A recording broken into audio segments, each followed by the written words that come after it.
মন্তব্য দি আছে আমি সামাজিক মাধ্যমত দেখিবলৈ পাইছোঁ যে বিহাৰীও এতিয়া অসমীয়া হ'ল, পাঞ্জাবীও অসমীয়া হ'ল, তেনেহ'লে আমিবোৰ কোন হয়? আৰু যে তেখেতলোকে যে RSS কৰক, বজৰং দল কৰক, কিবা কৰক, আমাৰ সেইবোৰ লুকআউট নাই। বিজেপি চৰকাৰে যি কৰে কৰি থাকক। এইখন অসম হয়, য'ত আমাৰ গুৰুজনাই বনাই থৈ যোৱা অসম হয় এইখন।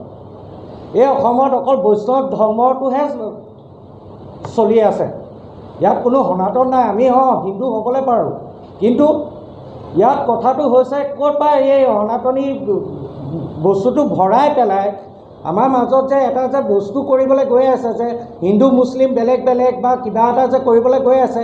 এতিয়া কি আমাৰ সংস্কৃতি বা হেৰি ৰক্ষা কৰিবলৈ কি বিহাৰীকেইটাই আহি আমাক কি সংস্কৃতি ভাষা সেইখিনি ৰক্ষা কৰিব নেকি? আৰু আজিলৈকে মুখ্যমন্ত্ৰী ডাঙৰীয়া ক'ৰবাত কিবা এটা হ'লেই দেখিব 12টা 1টা বজাতো ফেচবুক লাইভ আহি পেলাই তেখেতে কথাখিনি উত্থাপন কৰে বা তেখেতে কিবা এটা হ'লে জঁপিয়াই পৰে।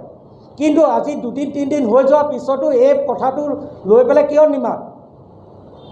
এতিয়া 100-2খন আসন দি জিকাই পেলাই এই চৰকাৰখনক এইটো কাৰণে আমি জিকালোঁ নেকি যে বিহাৰী হাতত আমি পিঠিটো পাতি দিছোঁ, তোমালোকে মাৰি থাকা, আমাক কিমান মাৰিবলৈ পাৰা মাৰা, নে কি বুজাবলৈ বিচাৰিছে? আজিলৈকে মুখ্যমন্ত্ৰী যদি এইটো ঘটনা আমাৰ অসমীয়া ল'ৰা এটাই যদি ক'ৰবাত গৈ পেলাই বিহাৰীকেইটাক যদি পিটিলেহেঁতেন, লগালগ লকআপ কৰিলেহেঁতেন, লগালগ জঁপিয়াই পৰিলেহেঁতেন পুলিচ প্ৰশাসনকে আদি কৰি।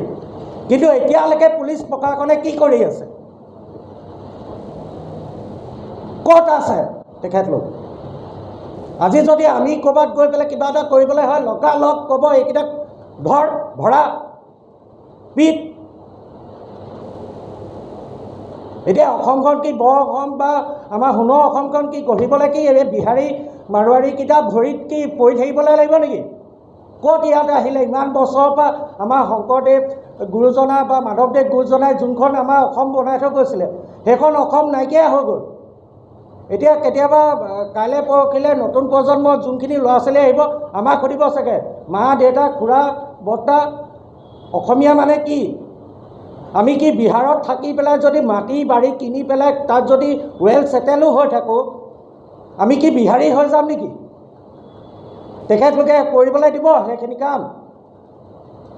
আজি বেংগলোৰত কি কৰ্ণাটকাত গৈ পেলাই আমি কানাডিয়ান হৈ যাম নেকি? কেনেকৈ বিহাৰীকেইটা অসমীয়া হ'বলৈ পায়? কেনেকৈ মাৰোৱাৰীকেইটা অসমীয়া হ'বলৈ পায়? কেনেকৈ খিলঞ্জীয়া হ'বলৈ পায়? বিজয় গুপ্তা ডাঙৰীয়াক এটা পোনপটীয়া প্ৰশ্ন সুধিবলৈ বিচাৰিছোঁ আমাৰ মঞ্চৰ পিনৰ পৰা।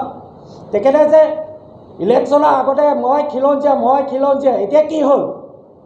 কিবা এটা অলপ দিনৰ আগতে দেখিছোঁ যে কোনোবা এটা নিউজ চেনেলে তেখেতক সুধিছে এই কাণ্ডটোৰ বিষয়ে, কিবা নাই পুলিচে জানে কি কয়। তেনেহ'লে তেখেতক বিধায়ক পাতিছিলে কেলৈ?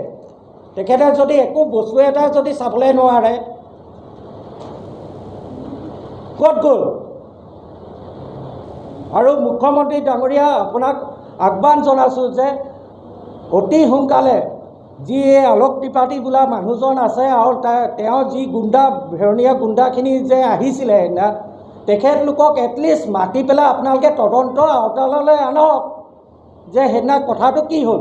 কাৰণ আমি দেখিবলৈ পোৱা গাঞ্জা বন্ধ কৰিবলৈ গৈ, এটা অবৈধ বস্তু বন্ধ কৰিবলৈ গৈ যদি মাৰ খাবলৈলগীয়া হয়, সেইটো তাতকৈ আৰু বেছি লাজৰ বিষয় একো নাথাকে।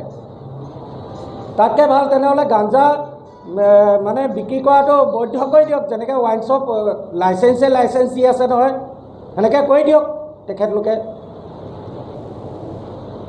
ঠিক আছে, তাকে